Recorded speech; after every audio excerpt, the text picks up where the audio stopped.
I thought that, maybe our inexperience in the tournament showed, the first 10 minutes of the game. So many young players, Vanover being a sophomore, two freshmen that played a lot, Davis and Moses Moody, along with Jalen Williams, who's in our rotation. And then I thought we got a little bit settled in, maybe after the nerves of that first 10 minutes. I thought our defense was incredible. Our full court 55 defense to speed the game up on that 17-0 run to end the first half. And then I thought we did a great job of closing the game out as well down the stretch. I thought we just kept building the lead, building the lead, building the lead as the game progressed.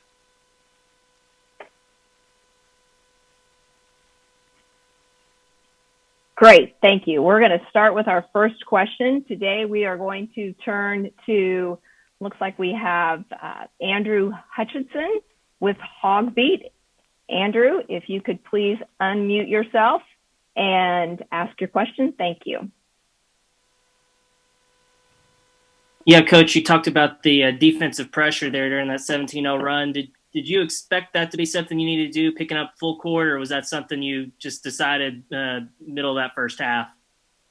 No, we were gonna unleash it. I didn't know if it was going to be in the second half, Hutch, or if it was going to be in the first half, or when it might be. But I mean, we were going to do that. We had talked about, you know, my son was in my room last night. We talked about potentially having to play Justin at some five. I hadn't addressed that with the team much, but Michael and I had discussed it. Just I thought maybe that would help us speed the game up, and I thought Justin could protect the rim against their bigs. And obviously Connor's been a big part of what we've done all year. Jalen Williams has, Ethan has, but tonight, again, kind of a father-son conversation about that was a way to change the tempo of the game if we needed to do that. And we tried all three centers.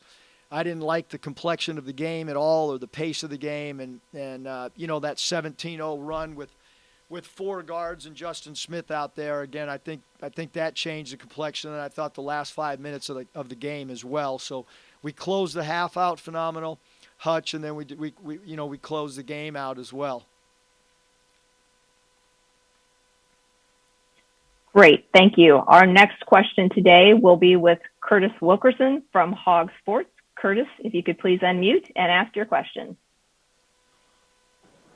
Hey, Coach, you brought Jalen Tate in as a grad transfer, and he's one of the few guys that you had that's been there, done that in the NCAA tournament before. I know things have been a little shaky for him in recent games. Can you just talk about the leadership and the game that he played today? I thought he was phenomenal. 4 assists. Curtis, he had 7 rebounds. He knocked down 4 or 4 from the foul line, but the 7 rebounds was really important because when you play small ball like we did tonight, you're going to need your guards to fold back and rebound, and I thought he did a phenomenal job of doing that, being our second leading rebounder, and then JD Note being our third leading rebounder, but. And then when you only have 10 turnovers, you've got to look to your point guard, which Jalen did a great job taking care of the ball. 4 assists to only 1 turnover, and really we just Devo had some turnovers early, and then other than that, we probably only had 6 turnovers. The rest of the way after we were shaky at the very beginning. So good job creating steals. Excellent job of getting to the foul line and trying to attack the rim with much more force in the second half. Thank you. Our next question will be from Scotty Bordelin with Whole Hog Sports. I would remind you, if you have your hand raised, please identify yourself with your name on your system. Hey, Coach. Justin is the first Arkansas player to go for 29 and 13 in a tournament game since Corliss Williamson in '94. Just how big was he today? And I guess you felt like he was a pretty good mismatch for you guys today.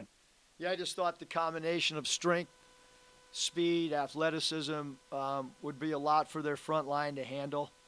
And I knew if we went to that it might hurt us a little bit on the glass, which it did. We didn't win the rebounding battle. The next game's going to have a different complexion. Somebody else is going to have to step up. We'll probably have to play bigger than we did tonight. I understand that. But that's what this game called for. It's really hard to advance in this tournament against anybody. Colgate's a team that cuts hard. You know, we heard everybody talking about how this was a circle this game. We were going to get upset. I'm just happy we're advancing and moving on to the next game. Thank you. Our next question comes from Christian Pectamit. Please unmute and ask your question now. Hey, Coach. Congratulations on the win. Thanks, Christian.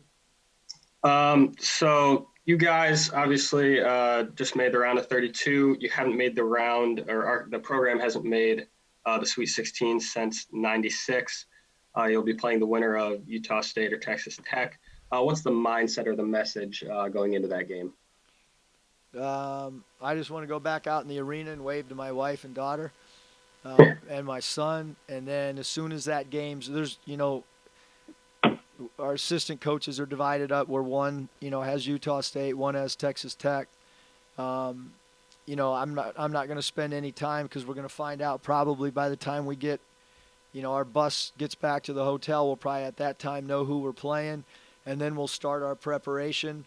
You know what? There was no celebrating in the locker room tonight. The other tournaments that we've been able to advance in, there's a lot of celebration even after game one. There was none. When I walked in and asked if they were happy and all right, they said, Coach, we were supposed to win, which is the mindset that you want your basketball team to have. And we know that this next game is going to be even more of a challenge. Both teams present problems. I know Utah State because we played against them, and Cato's a force inside. They have great shooting, and obviously anytime you're talking about Texas Tech, they're physical. And but we'll worry about them, once we get back to the hotel. Thank you, Coach. Thanks. Thanks. Next up, Coach, we have with you Bob Holt from the Democratic Gazette, who has a question. Thank you. Okay. Hey, Eric. How you doing? I'm good, Bob. I miss you. I thought you froze up, but I saw your eyes blink. Hey, Colgate's a team that obviously is taking pretty good care of the ball, but they haven't played a team like you guys. But getting 22 turnovers, turn those into 34 points, how big was that? And if I understood correctly, you and Michael talked about the press last night, and then that's what you guys did today. Have I got that right? Yeah, we didn't do it until we had to because it was out of necessity. We started picking up full court. Like I said, Bob, our 55 defense. Obviously if the game plan was to play Justin at center from the get-go, we would have done that. But I threw Jalen Williams out there. We threw Ethan out there. Obviously Connor started. And then we went small at halftime. And I got feedback from the players as well, and they felt like, that they felt comfortable going small as well against Colgate. And I knew we were going to have to turn them over. We couldn't let them run their offense. And again, I attribute, at least early on, to some nerves maybe. But hey, we're moving on, and that's what this whole thing's about. How come you call it 55, and was it even more effective? How much of you guys practice that, and was it more effective than you could have imagined? No, we've done it of late. We did it a lot at South Carolina. We have worked on it. Our 5 defenses are man-to-man, and 55 just means full court, man-to-man. We can, I don't know how much more you want me to tell Craig Smith or Coach Beard, but that's okay. But yeah, we do practice it. Yeah, but it's one of 4 different full court defenses that we can go to. All right. Thank you, Bob. Next up, Coach, we have a question from Eric Kelly. Eric? Hey, Coach. Obviously, you're not sure about which team exactly you're going to play next in the round of 32, but just kind of what do you know about each of those 2 programs, Utah State and Texas Tech? Well, obviously, first of all, I like your name, Eric. That's good. Second of all, I was in the Mountain West, so I played against Utah State for 4 years. I know their personnel. Some other staff members that were at Nevada know their personnel. And then when I was at Nevada, we also played at Texas Tech. And then David Patrick on our staff was in that conference when he was at TCU. So I'm not really worried about either team right now until we know who we play. So, I mean, both their depth charts are up in our locker room right now.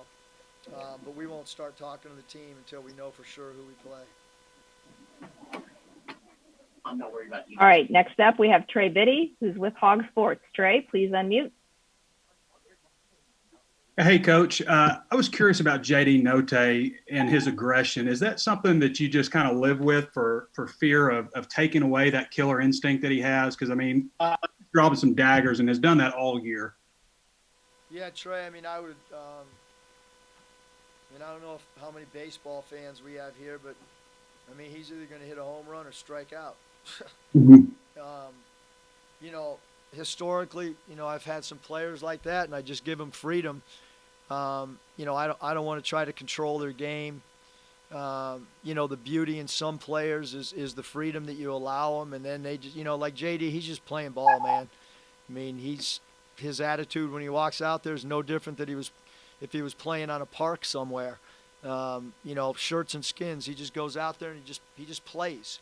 You know, and you're gonna live with an air ball 3, and then the next time down he's gonna hit a Steph Curry step back 3 from 35 feet. And I've made the decision with JD and a lot of our players that I'm just going to give them freedom offensively and then demand that they play defense at the other end. And again, I thought, you know, that's a very good offensive-minded team. Colgate, we heard all about their scoring and being in the top 10 in the country. And, you know, is this game going to be in the 80s? Well, we hold them to 68 points.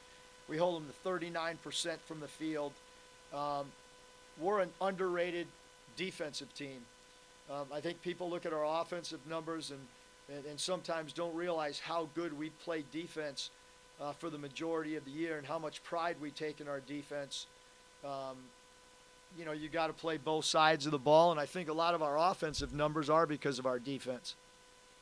I think Brennan Haywood, you didn't get to hear him, did a great job doing color on the game, but he said Benny Johnson's already got the microwave. So maybe like the air fryer, would that be an appropriate nickname for JD? We can go with the air fryer. I'll ask JD if he likes it. Thanks, Coach. Yep, thank All you. right, thanks. We're going to do one quick follow-up from Andrew Hutchison, and that'll be the last question for today. Yeah, Coach, Moses had 7 quick points right out of the gate, but only finished with 12, 5 the rest of the way. What was Colgate able to do to kind of keep him quiet offensively? I mean, I thought they did a good job of staying attached to Moses. And, I mean, Moses, he played 35 minutes and had 1 rebound, which is uncharacteristic of him. And, you know, they just stayed attached to him. And guess what? Sunday's going to be a different game, and we need Moses Moody to have a good game. And I know it'll be locked in. He's played great all year. You know, regardless of anything, he still scored in double figures. You know, he took 8 shots and got 12 points. And you know, they elected to not leave him and not help off of him. And so that opens up some things for some other people.